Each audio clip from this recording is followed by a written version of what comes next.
तो हम लोग बात कर रहे थे बेंथम और ऑस्टिन, और बेंथम और ऑस्टिन पर बात करते हुए हम लोगों ने देखा था उनकी जो मुख्य थीम थी वो ये थी कि विधि संप्रभु का आदेश और संप्रभु और राज्य ये उनके लिए एक है, क्योंकि विधि हमेशा राज्य की होती है। और जब वो कहते हैं विधि संप्रभु का आदेश है, इसका मतलब संप्रभु और राज्य है, इसे वो एक ही मान रहे हैं। बेंथम और ऑस्टिन में आपने देखा था राज्य की जो डेफिनेशन कर रहे थे वो राजनीतिक समाज के रूप में कर रहे थे, और एक राजनीतिक समाज वो उसको मान रहे थे जिसमें संप्रभु है और संप्रभु की संप्रभुता के अधीन एक व्यक्तियों का समूह है। ये व्यक्तियों का समूह उनकी नजर में प्रजा था, और संप्रभु के संबंध में वो कह रहे थे कि ये व्यक्ति हो सकता है, ये व्यक्ति निकाय ये हो सकता है, व्यक्ति यानी ये राजा हो सकता है, ये व्यक्ति निकाय यानी संसद जैसी संस्था ये हो सकती है। लेकिन राज्य और संप्रभु इसके बीच वो कोई अंतर ये करने को तैयार नहीं थे, और विधि ये मान रहे थे कि संप्रभु का समादेश है। तो विधि अलग थी और राज्य अलग था। ठीक है, विधि और राज्य दोनों अलग अलग है, ये एक नहीं है। अब समस्या ये पैदा हो रही थी कि विधि संप्रभु का समादेश है और संप्रभु यानी राज्य। राज्य आप कहते हो कि राजा और प्रजा है, तो ये राजा आया कैसे? ठीक है, ये प्रजा कैसे हो गई? उसके लिए या तो सामाजिक समझौते का सहारा लो, और कोई रास्ता ही नहीं। भाई आप कैसे बताओगे कि राजा और प्रजा ये संबंध स्थापित कैसे हुआ? और जब आप विद्वान के तौर पर कोई भी बात कहते हैं तो आपकी नैतिक जिम्मेदारी होती है कि उस बात को साबित करें आप। और चूंकि जो खुद को विद्वान कहता है या जिसे विद्वान कहा जाता है वो इतने अनैतिक लोग नहीं होते कि वे जो नैतिक मांग है उसको अपूर्ण छोड़ दें, ऐसा नहीं होता। लेकिन नैतिक मांग जो राज्य के जन्म की है, अगर उसे बेंथम और ऑस्टिन पूरा करना चाहें तो उनके पास कोई रास्ता नहीं है कि वो सामाजिक समझौते का सहारा लें और इस नैतिक मांग को पूरा करें कि आखिर राज्य जिसे वो राजनीतिक समाज कह रहे हैं उसमें राजा और प्रजा का संबंध ये स्थापित कैसे हुआ। इसलिए ये लोग ब्लैकस्टोन या कोक की आलोचना ये तो कर रहे हैं, लेकिन स्वयं इस विषय पर मौन है। ठीक है, ये जो राज्य इसकी व्याख्या न कर पाने की स्थिति है, इसके संबंध में बेंथम और ऑस्टिन इनका कोई स्पष्टीकरण है ही नहीं। ठीक है, राज्य कैसे बना ये बता ही नहीं पा रहे हैं। कानून के बारे में इनका जरूर कहना है कि वो संप्रभु का समादेश है, लेकिन उस समादेश के आने के लिए जो प्रथम जरूरत है, जो पहली जरूरत है, वो राज्य की है। भाई समादेश तो तब आएगा जब राज्य हो, यानी संप्रभु हो, राज्य हो यानी राजनीतिक समाज हो, राजनीतिक समाज हो यानी ऐसा समाज जो संप्रभु और प्रजा इसमें विभाजित है। तो ये तो हो, ये कैसे आएगा ये पता नहीं। तो कानून के जन्म होने की जो थ्योरी है वो सत्य दिखाई दे, ये नहीं हो रहा। कहां दिखाई दे रही है? तो पूरा सिद्धांत संदिग्ध हुआ जा रहा है। ठीक है ना? कानून है, ये सही बात है, वो तो है ही है, लेकिन उसके जन्म लेने की प्रक्रिया, इसको बताने और निर्धारित करने का दावा ये आपका है। आपका दावा ये है कि ये जो कानून दिखाई देता है ये कैसे जन्मा, इसके वैध होने का आधार क्या है, लोग इसे वैध क्यों मानते हैं, इसकी प्रभावकारिता, यानी अधिनियमित होने के साथ लोग इसके पालन की मनोवृत्ति में क्यों आ जाते हैं। आप तो इन प्रश्नों का जवाब देने का दावा यह कर रहे हो, तो इन प्रश्नों का जवाब तो नहीं आ रहा, क्योंकि जो जवाब आप दे रहे हो वो जवाब आपका नहीं है, वो जवाब तो आपसे पहले भी आ चुका है, और आप पहले आए जवाब की आलोचना कर रहे हो। आप प्रकृतिवादियों के आलोचक हो। ठीक है, तो जिस चीज की आलोचना कर रहे हो उसे अपना कहने का जो नैतिक दुस्साहस है वो कम से कम एक भले आदमी से नहीं हो सकता। ये तो एक नीच व्यक्ति का काम है कि जिसकी आलोचना करो और जब स्वयं जीवन में वो स्थिति सामने आए तो उसी प्रकार के काम करो। तो बेंथम ऑस्टिन जब राज्य के उत्पन्न होने की व्याख्या नहीं कर सके तो फिर उनके सामने दो ही रास्ते थे, या तो वो ब्लैकस्टोन और कोक का रास्ता अपनाए और हब्स के मुताबिक, ठीक है, राज्य के जन्म की प्रक्रिया इसको स्वीकार कर लें, लाक के मुताबिक राज्य के जन्म की जो प्रक्रिया है या रूसो के मुताबिक राज्य के जन्म की जो प्रक्रिया है उसे भी स्वीकार कर सकते हैं। लेकिन चूंकि इंग्लैंड में हब्स लोकप्रिय है, अमेरिका में लाक लोकप्रिय है, अमेरिका की विधिक व्यवस्था लाक के आधार पर निर्मित हुई, फ्रांस की विधिक व्यवस्था रूसो के आधार पर निर्मित हुई है। ठीक है ना? तो अलग अलग देशों में अलग अलग विचारक लोकप्रिय होता है। क्योंकि इंग्लैंड में हब्स लोकप्रिय हुए, इसलिए हम हब्स का नाम ले रहे हैं कि बेंथम और ऑस्टिन के सामने रास्ता खुला है।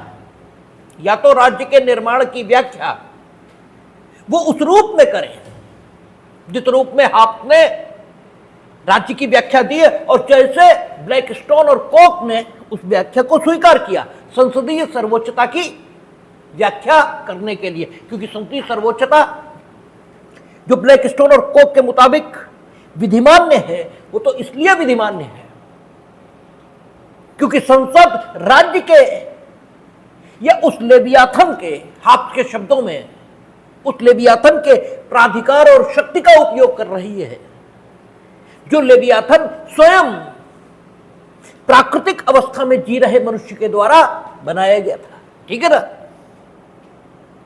और अगर ऐसा करें बेंथम ऑस्टिन, तो फिर किस मुंह से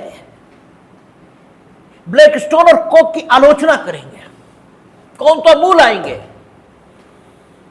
तो फिर इनके सामने दूसरा रास्ता है, किस विषय पर बोलो ही मत, चुप हो जाओ। फिर तो दूसरा ही रास्ता बचता है कि फिर चुप हो जाओ इस विषय पर। तो ब्लैकस्टोन या कोक का रास्ता चूंकि अपना नहीं सकते थे, इसलिए ऑस्टिन और बेंथम इस विषय पर चुप हो गए। उन्होंने ये तो कहा कि विधि संप्रभु का समादेश है, और विधि के संबंध में राज्य की व्याख्या यह भी की कि राज्य क्या है? संप्रभु। संप्रभु कौन? राजनीतिक समाज में संप्रभुता का उपयोग करने वाला व्यक्ति या व्यक्ति निकाय।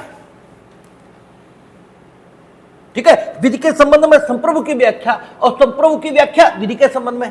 संप्रभु कौन? जो समादेश विधि के तौर का जारी करता है। ठीक है, वो संप्रभु है। विधि के तोड़ का समादेश, ये हमने विशेष जोर देकर कहा है। कारण यह है क्योंकि प्रत्येक समादेश विधि नहीं होता। वो समादेश हो सकता है किंतु विधि न हो, यह हो सकता है। हमने आपसे कहा था, आस्तीन कहते हैं विशिष्ट प्रकार के समादेश विधि नहीं होते, यद्यपि वे समादेश होते हैं। ठीक है, समादेश का तात्पर्य सिर्फ इतना है कि एक इच्छा जो कि एक बुद्धिमान मनुष्य के द्वारा दूसरे बुद्धिमान मनुष्य के मार्गदर्शन के लिए अभिव्यक्त की गई है। ठीक है ना, समादेश का मतलब तो सिर्फ इतना है। और यहां बुद्धिमान का तात्पर्य एमए पीएचडी नहीं है जैसा आप लोग मान लेते हैं। यहां तो बुद्धिमान मनुष्य का अर्थ सिर्फ इतना जो अपने भले बुरे का ज्ञान रखता है। उसे सामान्य बुद्धि का मनुष्य या सामान्य रूप से बुद्धिमान मनुष्य यह कहा जाता है। तो जब एक बुद्धिमान मनुष्य अपनी इच्छा अभिव्यक्त करता है दूसरे बुद्धिमान मनुष्य के मार्गदर्शन हेतु, तो यह समादेश है। लेकिन यह समादेश कानून नहीं होता, बेंथम मास्टर ने कहा था, क्योंकि यह विशिष्ट समादेश इस श्रेणी का हो सकता है। समादेश जो विधि होगा, ठीक है, उसमें विशिष्ट समादेश के गुण होंगे, लेकिन प्रत्येक विशिष्ट समादेश उसमें विधिक समादेश के गुण हो ये जरूरी नहीं है। ठीक है, समादेश विशिष्ट तब कहा जाता है जबकि वह विशेष समयों के लिए जारी हो, भले ही सभी के लिए जारी हो, कि अमुक अवसर पर आप अमुक प्रकार का काम करेंगे, आप यानी सर्वसाधारण समाज। ठीक है ना, या फिर समाज का कोई वर्ग सभी अवसरों पर एक विशेष प्रकार का काम करेगा, यह भी विशिष्ट समादेश है। और तीसरे प्रकार का विशिष्ट समादेश, जब कोई व्यक्तिगत रूप से आपकी अधीनस्थता की स्थिति में है,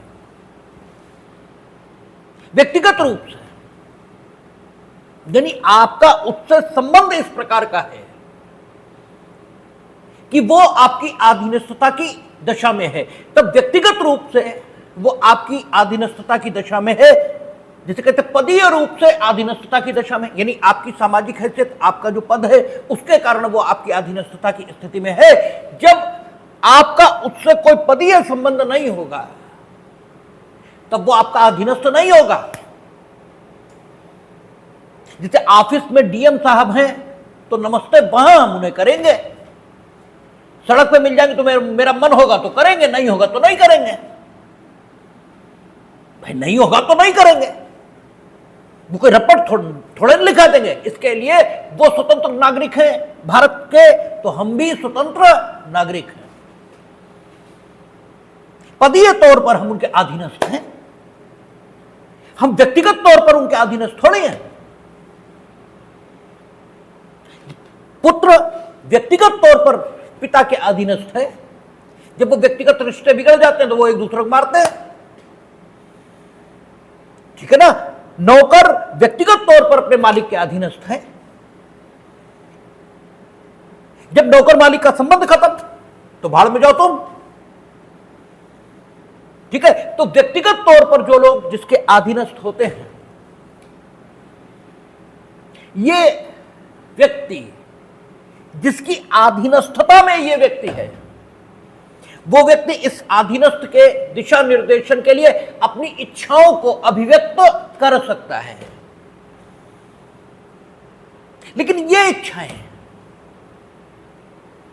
उसके लिए मार्गदर्शक सिद्धांत आचरण के संबंध में हो सकते हैं और इस कारण ये समादेश माने जा सकते हैं।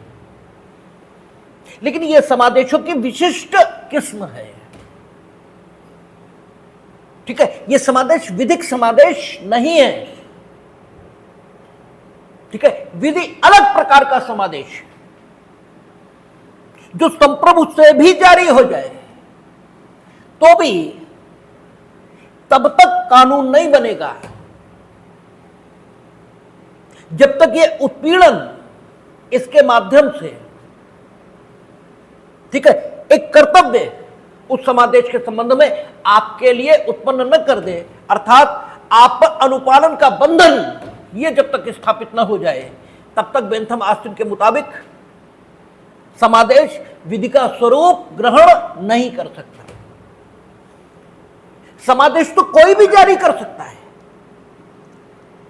ठीक है, पिता पुत्र के लिए समादेश जारी कर देगा, नौकर मालिक के लिए समादेश जारी कर देगा, आप किसी इंस्टीट्यूशन में है, सामाजिक संस्था में है, तो सामाजिक संस्था का जो हेड है वो सामाजिक संस्था के सदस्यों के लिए समादेश जारी कर देगा। लेकिन यह समादेश कानून नहीं है, ठीक है, संप्रभु समादेश जारी करते तो भी कानून नहीं, अगर वो विशिष्ट समादेश की श्रेणी में है। यह सही है कि संप्रभु को विधिक समादेश जारी करने की ताकत है, लेकिन संप्रभु का प्रत्येक समादेश विधि नहीं है, ठीक है ना। लेकिन फिर भी चूंकि अन्य लोग तो विधिक समादेश जारी ही नहीं कर सकते, संप्रभु को दोनों ताकतें हैं कि वो ऐसा समादेश जो विधि नहीं है और ऐसा समादेश जो विधि है दोनों जारी कर सकता है। इसलिए संप्रभु की स्थिति अन्य लोगों की तुलना में विशिष्ट है, ज्यादा बड़ी है, लेकिन फिर भी संप्रभु की हैसियत और उसका समादेश, ये दो बातें आ गई। संप्रभु इसलिए संप्रभु है क्योंकि वह विधिक तौर पर समादेश जारी कर सकता है और उसके द्वारा सामान्य तौर पर जारी समादेश इसलिए विधि है क्योंकि वह संप्रभु से जारी है, ठीक है ना। तो संप्रभु और विधि में एक संबंध होते हुए भी इकाई के तौर पर वे दो चीजें हो गई, और जब इकाई के तौर पर वे दो चीजें हो गई तो दोनों के जन्म की प्रक्रिया ये विचारक के तौर पर ऑस्टिन के द्वारा बताई जानी चाहिए, बेंथम के द्वारा बताई जानी चाहिए। तो वो कानून के जन्म की प्रक्रिया ये तो बताते हैं कि वो संप्रभु द्वारा जारी हो और सामान्य तौर पर सबके लिए जारी हो और उत्पीड़न का विशेष प्रावधान उसमें हो, ठीक है ना। ये तो वो बताते हैं कि विधिक तौर पर विधि समझे जाने वाले समादेश इसे जारी करने की प्रक्रिया क्या है, ठीक है, ये तो वो बता रहे हैं। लेकिन स्वयं जो समादेशक है, ठीक है ना, अर्थात संप्रभु, ठीक है, ये समादेश जारी करने की ताकत कहां से प्राप्त कर लेता है, ये स्वयं इसका जन्म कैसे होता है, ठीक है, इसे बताने में वे असमर्थ हैं। और अगर इसे बताने की कोशिश करें तो फिर उन्हें हाफ रूसों में से किसी एक को चुनना ही होगा, या फिर नेचुरलिस्टों ने जो अन्य बातें बताई हैं, ठीक है ना, समादेश के जन्म लेने के संबंध में, अर्थात कानून के जन्म लेने के संबंध में किसी एक का चयन तो करना ही होगा, ठीक है। या तो आप ये कहें कि समादेश जो उचित समझता है, उचित फिर समझता तो कैसे समझता, विवेक के माध्यम से, आदि आदि, कि समादेश जो विधि समझा जाता है वो संप्रभु, ठीक है, उस का चुनाव अंतर विवेक के दर्शन में करता है और उसे विधिक तौर पर समादेश के रूप में प्रख्यापित अर्थात डिक्लेयर अर्थात घोषित ये कर देता है। या तो ये कहें, या फिर हाफ रूसो इनका तरीका ये अपना लें, इसके अलावा तो कोई चारा ही नहीं है। और अगर ऐसा करें तो फिर तो आप नेचुरलिस्टों और तुम में अंतर क्या बचा। तुम्हें प्रमाणवादी क्यों कहें, क्योंकि प्रमाणवाद का अर्थ तो यह है कि हर चीज का प्रमाण दिया जा सके, और आप अपने अध्ययन को वैज्ञानिक बताते हैं। ठीक है, तो वैज्ञानिक अध्ययन का मतलब ही यह होता है कि कोई ऐसा अध्ययन जो टेक्निक, निरीक्षण, सर्वेक्षण आदि के माध्यम से किया जाए। आप फिजिक्स में प्रैक्टिकल करते हो, तो प्रैक्टिकल में क्या करते हो? निरीक्षण और सर्वेक्षण, यही तो करते हो। वर्नियर कैलिपर में आपने कोई चीज लगाई, या बीकर में आपने कोई चीज गर्म की, उसके जो रिजल्ट्स आए उनको आपने ऑब्जर्व किया और लिख दिया। तो विज्ञान अध्ययन की प्रणाली है, विज्ञान विषय थोड़ी है। और अध्ययन की इस प्रणाली का उपयोग जो पदार्थ के अध्ययन के लिए करते हैं, तो वह भौतिक विज्ञान, रसायन विज्ञान, इन नामों से जाना जाता है। जब अध्ययन की उस प्रणाली का उपयोग शरीर के संबंध में करते हैं, तो वह जीव विज्ञान, आयुर्विज्ञान, इस नाम से जाना जाता है। और जब अध्ययन की उस प्रणाली का उपयोग हम राज्य व्यवस्था के सिद्धांतों को जानने के लिए करते हैं, तो वह राजनीति विज्ञान ये कहलाता है। ठीक है ना? तो विज्ञान तो अध्ययन की प्रणाली है, विज्ञान अपने में विषय थोड़ी है। और अध्ययन की यह प्रणाली, ठीक है, आपका निरीक्षण, सर्वेक्षण इस पर आधारित है। आगमनात्मक पद्धति यानी इंडक्टिव मेथड, डिडक्टिव मेथड इस पर आधारित है। ठीक है ना? इस अध्ययन पद्धति के अपने टूल्स हैं। तो आप तो वैज्ञानिक अध्ययन करने की बात कर रहे हो, आप संकल्पनात्मक अध्ययन की बात थोड़ी कर रहे हो। नोशनल अध्ययन ये तो प्रकृतिवादियों ने किया, उनकी कल्पना है कि विवेक जो आदेश देता है, ठीक है, वो कानून होता है। Law is the dictate of reason, ये कहा है उन्होंने। तो ना तो रीजन, ठीक है, इसका वैज्ञानिक अध्ययन संभव है, क्योंकि तुम बता रहे हो law is the dictate of reason, और रीजन ये कह रहा है, हम कैसे जाने रीजन यही कह रहा है? ये तो तुम बता रहे हो। तो संकल्पनात्मक अध्ययन की बात ये तो आपने की नहीं। आपने कौन सी बात की? आपने तो वैज्ञानिक अध्ययन की बात की। और आप वैज्ञानिक अध्ययन के माध्यम से संप्रभु के जन्म की प्रक्रिया और संप्रभु जिस समादेश को जारी करने का संकल्प अपने मन में ले रहा है और बाद में उस संकल्प को विधि के तौर पर अभिव्यक्त कर रहा है, वो संकल्प उसने क्यों लिया, इस संबंध में आप कुछ बता नहीं पा रहे। ठीक है ना? विज्ञान क्या करता है? जब आप किसी भी विषय का वैज्ञानिक अध्ययन करते हैं, तो उस अध्ययन में एक रूपता होती है। ठीक है ना? वैज्ञानिक अध्ययन से प्राप्त निष्कर्ष ये अमेरिका में भी वही होंगे, और इंग्लैंड में भी वही होंगे, और हिंदुस्तान में भी वही होंगे। तो वैज्ञानिक अध्ययन निष्कर्षों में एक रूपता लाता है। ठीक है? जबकि संकल्पनात्मक अध्ययन भिन्न हो जाता है, क्योंकि इनकी संकल्पना विषयों के विषय में कुछ हो सकती है, मेरी कुछ हो सकती है, इनकी कुछ हो सकती है। जैसे आपने देखा था यूनान में न्याय को, ठीक है, क्या माना कि जो जिसका है, जो जिस योग्य है वो दे दो उसे, यानी प्रतिष्ठा और अवसर की समता, ये यूनान में न्याय है। ठीक है? और इक्वलिटी ये रोम में न्याय है। ठीक है? रोम में क्या कहते थे कि न्याय स्थापित हो, मतलब क्या हो, कानून समानता स्थापित करे। और ग्रीस, ठीक है, यूनान, वहां क्या कह रहे थे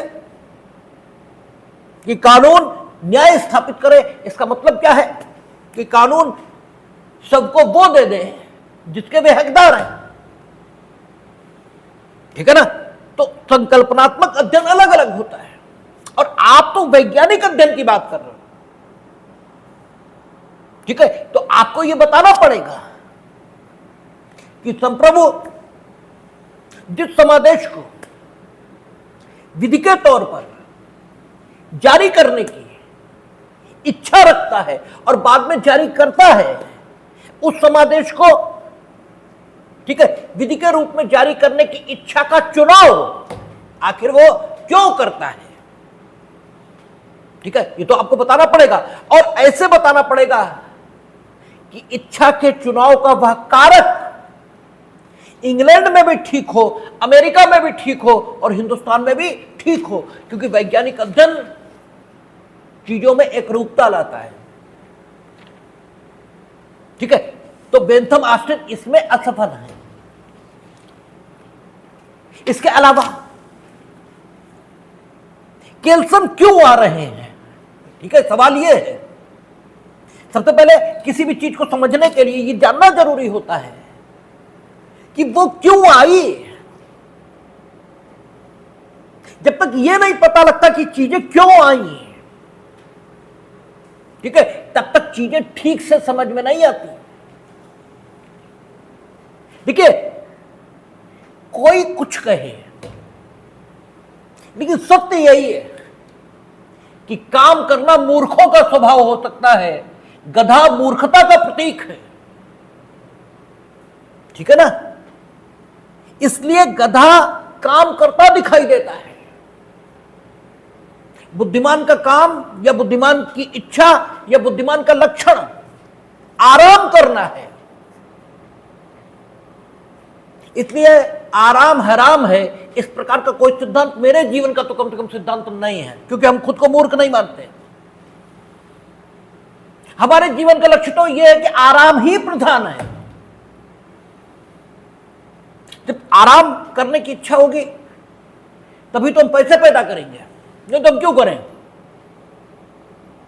ठीक है, लेबरी ये तो हर जगह है, कहीं करना, जीने लायक ये तो मिल ही जाएगा, लेकिन सुविधापूर्वक जीने लायक ये नहीं मिलेगा। तो काम करने की किसी की इच्छा नहीं होती,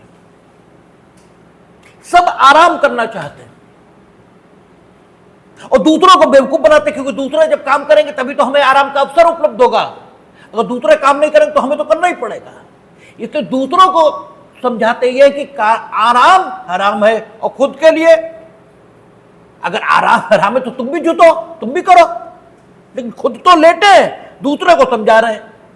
तो ये मूर्ख बनाने की तकनीक है। बात यही ठीक है कि मेरे लिए भी आराम प्रधान है और आपके लिए भी आराम प्रधान है। तो जब आराम प्रधान है तो सिद्धांतों का विकास, यह विकास की प्रक्रिया यह समाज में चली क्यों रही? चलनी नहीं चाहिए, ठीक है ना? तो चल तो इसीलिए रही, आराम की खोज में। एक चीज ठीक नहीं बैठ रही, ठीक है, एक चीज का आकलन जब हम कर रहे हैं वो ठीक नहीं है। जब वो ठीक नहीं है तो दूसरी चीज की ओर बात जाती है। जब बेंथम और ऑस्टिन के अध्ययन में अपूर्णता दिखाई दी, ठीक है, उनका अध्ययन वैज्ञानिक अध्ययन सिद्ध नहीं हो सका इन कारणों से कि संप्रभु समादेश जारी करने की इच्छा, इसका चुनाव जिन कारणों से करता है वे कारण कौन से हैं, या उन कारणों का निर्माण कैसे होता है।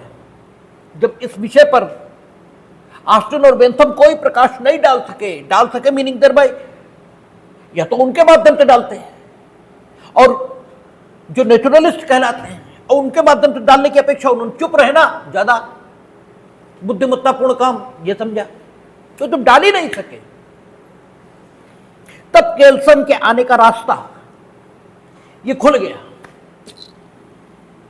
केल्सन क्या कहेंगे अभी हम उस पर बात ही नहीं कर रहे हैं। तो एक तो कारण ये था, दूसरा कारण एक और आया। दूसरा कारण ये था कि आपका बेंथम और ऑस्टिन ने एक बात और स्वीकार की कि कानून की प्रभावकारिता, कानून की जो प्रभावकारिता है, यह कानून की जो वैधता है, वैधता यानी कानून के पालन की बाध्यता, ये जो आप अनुभव करते हो, ये क्यों करते हो, इसी को कानून की वैधता का आधार कहा जाता है। प्रकृतिवादी कानून की वैधता का आधार ये बताते हैं कि चूंकि कानून में उचित बात कही गई होती है और उचित के प्रति मानव में एक आकर्षण है। क्यों? उसमें सौंदर्यानुभूति है। सौंदर्यानुभूति का मतलब सत्य के प्रति झुकाव, ये उसमें है। इसलिए ठीक बात के प्रति उसमें स्वभावतः एक झुकाव होता है।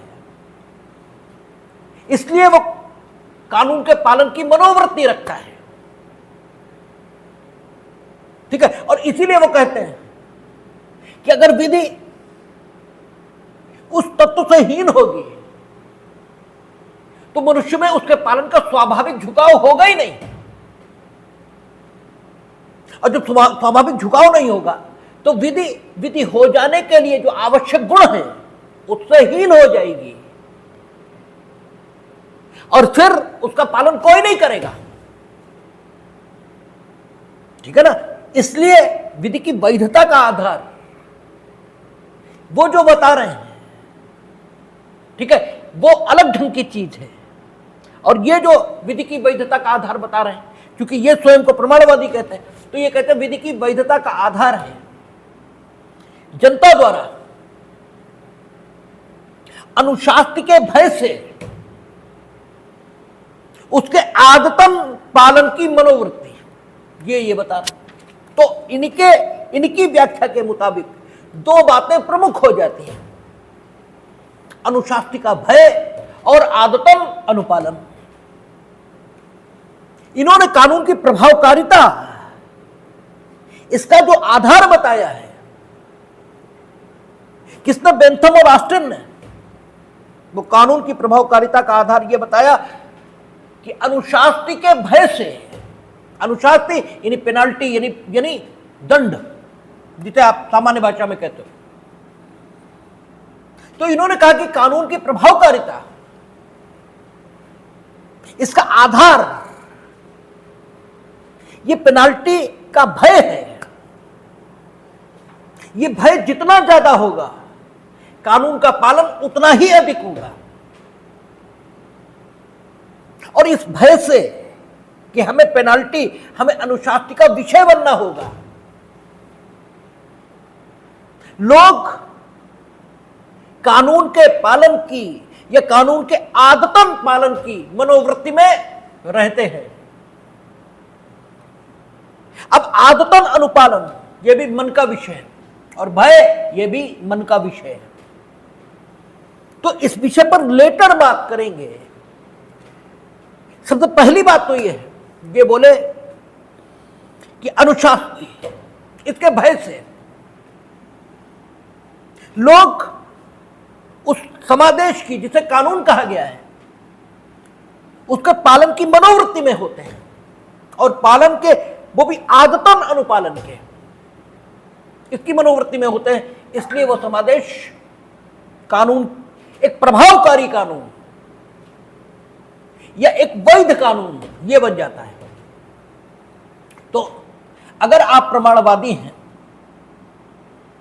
तो सबसे पहले अनुशासन, इसकी व्याख्या आपको करनी चाहिए या अनुशासन की डेफिनेशन करनी चाहिए, परिभाषा करनी चाहिए। तो परिभाषा तो नहीं की कि अनुशासन किसको कहते हैं, ये नहीं बताया, लेकिन एक व्याख्या अनुशासन की बेंथम ने तो दी नहीं। ठीक है, या बेंथम अनुशासन को प्रेरणा बता रहे हैं, क्योंकि उनकी अनुशासन इनाम भी है और उनकी अनुशासन दंड भी है। इनाम पाने की इच्छा से यह दंड न मिले, इस इच्छा से जब आप कोई समादेश मानने की मनोवृत्ति में आ जाते हैं तो यह प्रेरणा जो आपको किसी समादेश को मानने या न मानने को प्रेरित कर रही है, इसको ही बेंथम अनुशासन या पेनाल्टी या दंड कह रहे हैं। अब हमने आपसे पहले भी कहा था कि शब्द का अपना एक सामान्य अर्थ होता है। मीठा खट्टा नहीं हो सकता और खट्टा मीठा नहीं हो सकता। तो दंड अपने में डिनोट करता है कि कुछ बुरा है, इनाम पाने की प्रेरणा, इसे दंड कहना, इसे अनुशास्ति कहना, ये तो अपने में ठीक नहीं लगता। ठीक है ना? भीख मांगते आदमी को करोड़ी, उसका नाम भले ही हो, लेकिन करोड़ी कहना थोड़ा ऑकवर्ड लगता है। ठीक है, तो बेंथम में तो ये कमी स्वभावता दिखाई देने लगती है कि साहब इनाम, ये तो किसी ढंग से अनुशास्त्री कम से कम नहीं माना जा सकता। लेकिन आपने कह दिया तो आपकी अध्ययन की सैद्धांतिक त्रुटि ये तो यहीं से, ठीक है, स्पष्ट होने लगी। और सैद्धांतिक त्रुटि भी त्रुटि ही है। जैसे कविता सुनने में कितनी भी अच्छी हो, लेकिन कविता का जब इवैल्यूएशन होगा तो दो बातों के आधार पर, भाव पक्ष और कला पक्ष, दोनों देखे जाएंगे। तो हम लोग बात कर रहे थे कि ऑस्टिन और बेंथम जो परिभाषा दे रहे हैं अनुशास्त्री की, वो अनुशास्त्री दिखती नहीं, वो दंड दिखता नहीं, वो पेनल्टी दिखती नहीं। दूसरी ओर ऑस्टिन है, ऑस्टिन का व्याख्या कर रहे हैं और अनुशास्त्री को संप्रभु द्वारा दिए गए एक वचन के रूप में परिभाषित कर रहे हैं। वो ये कहते हैं कि अनुशास्त्री क्या है, तो वो कहते हैं कि संप्रभु ने एक वचन दे रखा है कि अगर आप मेरे द्वारा बताया गया काम नहीं करोगे, अनुशास्त्री यानी ऑस्टिन के मुताबिक दंड की जो डेफिनेशन है, दंड की डेफिनेशन यही है कि अगर मेरे द्वारा बताया आप काम नहीं करोगे तो हम आपसे एक ऐसी स्थिति में मिलेंगे जो स्थिति आपको अच्छी नहीं लगेगी, और उस स्थिति से बचने के प्रयासों में आप मेरे द्वारा समादेशित काम करोगे। ठीक है ना?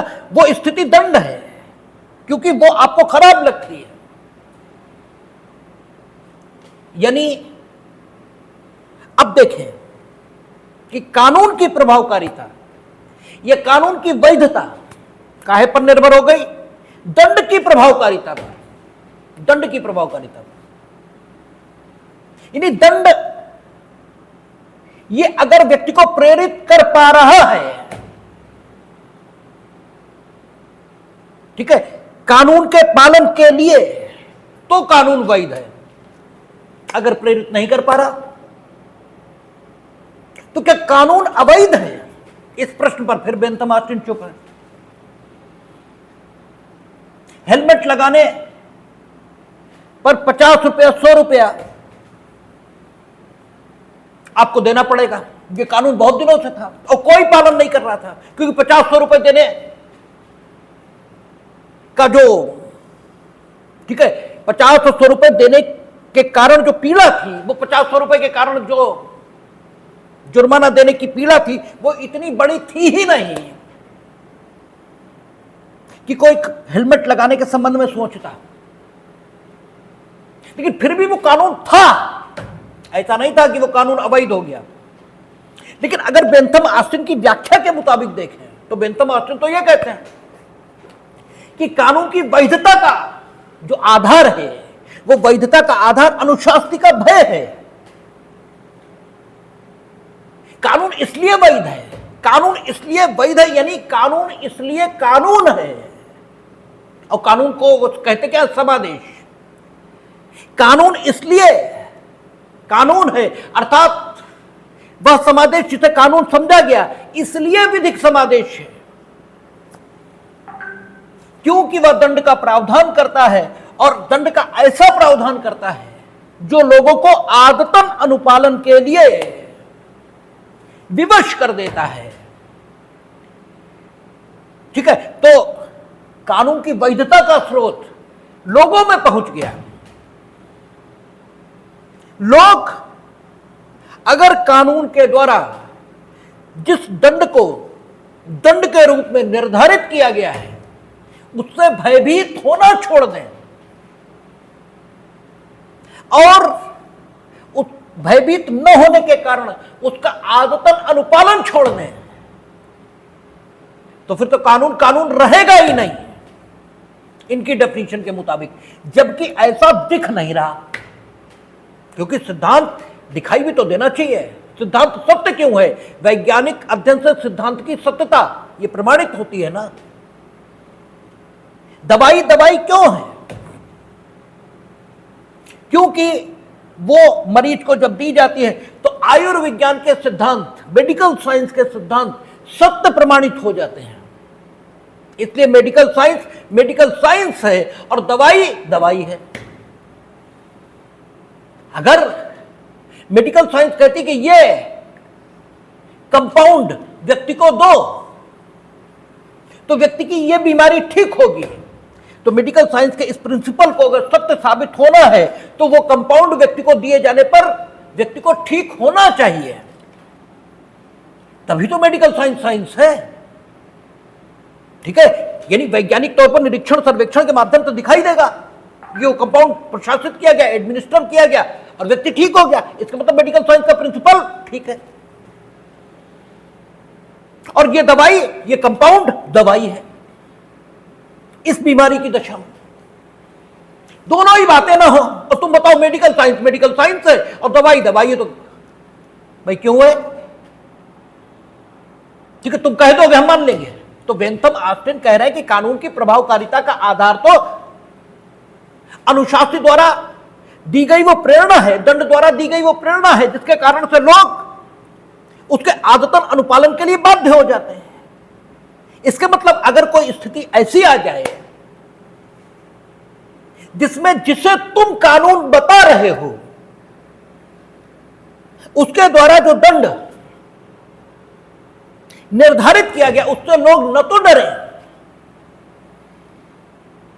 और न ही उस डर से उस कानून द्वारा आदेशित किया गया काम करें, तो फिर कानून की वैधता का आधार तुम्हारे ही मुताबिक कुछ बचा नहीं और फिर उस कानून को अवैध हो जाना चाहिए। ठीक है ना? लेकिन ऐसा होता नहीं है। चोरी जो करता है रोज छूट जाता है, लेकिन फिर भी चोरी से संबंधित जो धारा भारतीय दंड संहिता में या भारतीय न्याय संहिता में बनी है वो स्वयं में अवैध हो जाए, ऐसा नहीं होता, वो वैध ही रहती है तो ये। और तुम्हारी व्याख्या के मुताबिक ठीक है, अब वो कानून बची ही नहीं क्योंकि जिसने चोरी की वो छूट गया। ठीक है, और क्योंकि तुम्हारे मुताबिक चोरी में निर्धारित दंड लोगों को इस प्रकार प्रेरित करे कि वे चोरी न करने का निर्णय लेने, और अगर ऐसा नहीं होता तो ये कानून कहे जाने योग्य नहीं है, तब तो हिंदुस्तान में प्रचलित सभी कानून, हिंदुस्तान में छोड़ो पूरी दुनिया में प्रचलित सभी कानून खत्म कर देने पड़ेंगे। ठीक है ना? क्योंकि कोई कानून रोज बनाओ रोज वैसा ही होता है। इसके मतलब यह हुए कि कानून की प्रभावकारिता या कानून की वैधता का जो आधार आप बता रहे हो वो आधार नहीं है, वो आधार नहीं, कुछ और है आधार। ठीक है, अभी अध्ययन की और जरूरत है। इसका मतलब यह निकल आया कि आपका अध्ययन त्रुटिपूर्ण है। ठीक है ना? आपका अध्ययन संपूर्ण नहीं है। आपके हिसाब से चले तो बात बनेगी नहीं। ठीक है, ये इसमें से निष्कर्षित होना प्रारंभ हो गया, और जब यह निष्कर्षित होना प्रारंभ हुआ तो आगे के अध्ययन की राह खुल गई। ठीक है, यहां से केल्सन आना प्रारंभ होते हैं। ठीक है, क्योंकि जब तक पिछली बात में कोई गलती, कोई कमी दृष्टिगोचर नहीं होगी, अगली बात क्यों शुरू हो जाएगी? अगली बात तो शुरू ही नहीं हो सकती। ठीक है ना? कहते हैं कि यौगिक कैसे बनते हैं, कंपाउंड कैसे बनते हैं? सबस्टेंस से, पदार्थ से यौगिक बनने की जो प्रक्रिया है वो तो पदार्थ से यौगिक बनने की प्रक्रिया यही है कि जब पदार्थ की जो बाहरी कक्षा है उसमें चल रहे इलेक्ट्रॉन, ठीक है, उस नंबर में नहीं होते जिस नंबर में उसे होना चाहिए, तो वे दूसरे पदार्थों से संबंध स्थापित करके अपनी बाह्य कक्षा में इलेक्ट्रॉनों की संख्या को पूर्ण कर लेना चाहते हैं और फिर वे दूसरे पदार्थ से संपर्क स्थापित करके कंपाउंड में बदल जाते हैं, ठीक है ना। तो असंतोष अपनी स्थिति से, ठीक है, यही प्रगति का आधार है, ठीक है ना। इसीलिए जो व्यवस्था संतोषी दिखाई देगी उस व्यवस्था में प्रगति नहीं दिखाई देगी। और हमारे यहां पूरी दुनिया में शायद हिंदुस्तान ही देश होगा जहां क्या कहा कि गोधन गजधन बाजधन और रतन धन खान, जब आवे संतोष धन सब धन धूर समान, यानी संतोष को सबसे बड़ा धन बताया। इसलिए भारत में जो टेक्नोलॉजिकल एडवांसमेंट है वो उतना नहीं दिखाई देता जितना स्पिरिचुअल एडवांसमेंट दिखाई देता है, ठीक है ना, क्योंकि प्रगति इसका आधार ही असंतोष है। और ये हमने जाना कैसे, वैज्ञानिक साइंटिफिक टेक्निक लगाकर पदार्थ के अध्ययन से, ठीक है ना। हमने ये जाना कैसे, मेरी जानकारी का आधार कहां है, प्रकृति में है, क्योंकि प्रकृति में यौगिक बनने की प्रक्रिया तत्वों से यौगिक ऐसे ही बन रहा है, असंतोष उसका आधार है। तो असंतोष यही प्रगति का आधार है। असंतोष नहीं है तो प्रगति नहीं है, और पश्चिम में असंतोष है इसलिए प्रगति है। अब विस्मर्शा कर लो, प्रगति है तो असंतोष होगा, इसलिए हम ज्यों ज्यों प्रगति कर रहे हैं हम असंतोषी होते जा रहे हैं। जीवन में असंतोष होगा तो जीवन में शांति का अभाव होगा। तो आप देखें, डिप्रेशन और एंजाइटी आज से पहले जितनी थी, ठीक है, उससे बहुत ज्यादा आज है, ठीक है। डिप्रेशन और एंजाइटी विद्यार्थियों में देखी जा रही, खूब देखी जा रही। क्यों? क्योंकि आगे बढ़ना, प्रगति करना है, तब आसमान के तारे तोड़ लेने हैं, ठीक है। पहले यह था कि अरे ठीक है बस जीने लायक मिल जाएगा, काफी है, क्या करना ज्यादा। तो एंजाइटी डिप्रेशन बढ़ेगा, ठीक है। तो असंतोष ही प्रगति का आधार है। तो जब बेंथम और ऑस्टिन के प्रिंसिपल, इनसे असंतोष पैदा हुआ, तब फिर केल्सन के आने का रास्ता खुला। और केल्सन ने आकर क्या किया, केल्सन ने जो क्रांतिकारी परिवर्तन किया है, वो केल्सन का क्रांतिकारी परिवर्तन यह है कि राज्य और कानून, यानी संप्रभु और समादेश, इसके बीच जो द्वैधता थी इसको ही खत्म कर दिया केल्सन ने। केल्सन का राज्य क्या है? केल्सन का राज्य उत्पीड़क विधिक व्यवस्था का समूह है, ठीक है ना। उत्पीड़क विधिक व्यवस्थाएं, उत्पीड़क, वो भी चूंकि उत्पीड़न की बात करेंगे, नहीं तो प्रमाणवादी बचेंगे ही नहीं, विश्लेषणात्मक विचारधारा, आज्ञात्मक स्कूल या इंपरेटिव स्कूल के आदमी नहीं बचेंगे। हमने कहा था शुरुआत में, जब हम शुरुआत कर रहे थे, कि किसी भी विचारक को किसी ढंग का विचारक कह देने के लिए जरूरी है कि उस विचारक की विचार पद्धति उस ढंग के विचारकों से मेल खाए, जिस ढंग के विचारकों के साथ आप उस विचारक को रखना चाहते हैं। तो चूंकि प्रमाणवादियों में सभी विधि को उत्पीड़क व्यवस्था के रूप में देखते हैं, इसलिए केल्सन को भी उत्पीड़क विधिक व्यवस्था, इस रूप में विधि व्यवस्था को देखने के कारण ही प्रमाणवादियों के साथ रखा जाएगा। प्रमाणवादियों की अपनी कुछ विशेषताएं हैं, वो विधि जो है उसका अध्ययन नहीं करना, वो उसका अध्ययन करना चाहते हैं, विधि जो होनी चाहिए उसका नहीं। केल्सन भी यही बात करेंगे, ठीक है ना, कि विधि जो होनी चाहिए नहीं, विधि जो है। सारे प्रमाणवादी विधि को उत्पीड़क व्यवस्था मानते हैं, केल्सन भी विधि को उत्पीड़क व्यवस्था मानेंगे, इसीलिए वो प्रमाणवादियों के साथ रखे जाएंगे, ठीक है। सारे प्रमाणवादी ये मानते हैं कि विधिक व्यवस्था की वैधता का स्रोत इसी जगत में है, भले ही वो जो कुछ कह रहे हैं वो साबित ना हो पाए, और साबित ना होने के कारण ही अगला विचारक आएगा, लेकिन बेसिक प्रपोजिशन, मूल मान्यता सभी की यही है, केल्सन की भी ये मान्यता है।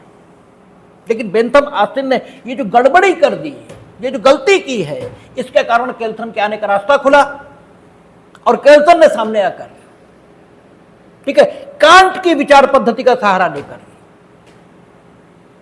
ठीक है, विधि का अध्ययन प्रस्तुत करना शुरू किया और उनके अध्ययन को विधि का शुद्ध अध्ययन कहा गया, शुद्ध विधि का, ठीक है, विधि का प्योर थ्योरी ऑफ लॉ, ठीक है, विधि का शुद्ध सिद्धांत। तो विधि का शुद्ध सिद्धांत उसे क्यों कहा गया? ठीक है, एक बात आज हमने जो बात रखी वो ये कि केल्सन के प्रकट होने की सामाजिक परिस्थिति, ठीक है ना, और उसकी जो इंटेलेक्चुअल सर्कमस्टांस थी, ठीक है, वो क्या थी, उसकी जो बौद्धिक परिस्थितियां हैं केल्सन के सामने आने की, वे क्या है, और उसकी सामाजिक परिस्थितियां क्या थी जिनकी वजहों से केल्सन सामने आए। जब केल्सन सामने आ गए, ठीक है ना, तब उन्होंने विधि का शुद्ध सिद्धांत प्रस्तुत किया। तो जो सिद्धांत उन्होंने प्रस्तुत किया उसे विधि का शुद्ध सिद्धांत क्यों कहा गया, और उस सिद्धांत को प्रस्तुत करने के लिए उन्होंने किनका सहारा लिया, ठीक है ना, और उनका सिद्धांत, शुद्ध विधि का सिद्धांत उन्होंने जो प्रस्तुत किया उसे शुद्ध क्यों कहा गया, किस विचारक के विचार के आधार पर उन्होंने उसे प्रस्तुत किया, और विधि का शुद्ध सिद्धांत क्या है, ये तीन प्रश्न पैदा होते हैं, ठीक है ना। तो इन तीन प्रश्नों का उत्तर केल्सन के साथ दिया जाएगा, और केल्सन बेहद इंपॉर्टेंट है, बेहद इंपॉर्टेंट। और ज्यूरिस्प्रूडेंस वो विषय है जिसके बारे में आपकी मान्यता हो सकती कि ये साधुओं की बात है, नहीं। अगर आप ला से आईएएस दोगे तो ज्यूरिस्प्रूडेंस पूछा जाता है, ला से पीसीएस एग्जीक्यूटिव देंगे आप तो ज्यूरिस्प्रूडेंस पूछा जाएगा। और चूंकि पीसीएस जैसे तुम जो बनोगे वो न्यायिक व्यवस्था के चौकीदार की हैसियत है, न्यायिक व्यवस्था में, न्याय प्रशासन में सबसे निचले दर्जे पर बैठा आदमी, जूनियर डिवीजन सिविल जज, ये तुम बनोगे, तुम्हारी हैसियत नहीं होगी कानून बनाने की, इसलिए पीसीएस जे में नहीं पूछा जाता, ठीक है ना, यह बहुत कम पूछा जाता है। बाकी हमने आपसे पहले भी कहा था कि राजा तो बहुत हुए, लेकिन विक्रमादित्य क्यों याद किए जाते हैं, क्योंकि वो ज्यूरिस्प्रूडेंशियल अप्रोच से संपन्न है। तो अगर you want to be a justice of the high court और supreme court, then you must know the jurisprudence, the principle of jurisprudence. IAS IPS बनना चाहते हैं, पीसीएस एग्जीक्यूटिव करना चाहते हैं तो ज्यूरिस्प्रूडेंस चाहिए। और अगर you want to be a teacher, then you must know the principles of jurisprudence, ठीक है ना। इसलिए ये अब व्यवहारिक विषय नहीं है कानून के विद्यार्थियों के। और मेरा तो और भी कहना है कि अगर पीसीएस जे भी करना चाहते हो तो भी कानून क्या है इसकी समझ ज्यूरिस्प्रूडेंस के साथ विकसित होती है। इसलिए इसको पढ़ें, देखें, कठिन विषय है, आसानी से नहीं आता, लेकिन व्यवहारिक है और अच्छा विषय है। शेष चर्चा केल्सन पर कल करेंगे।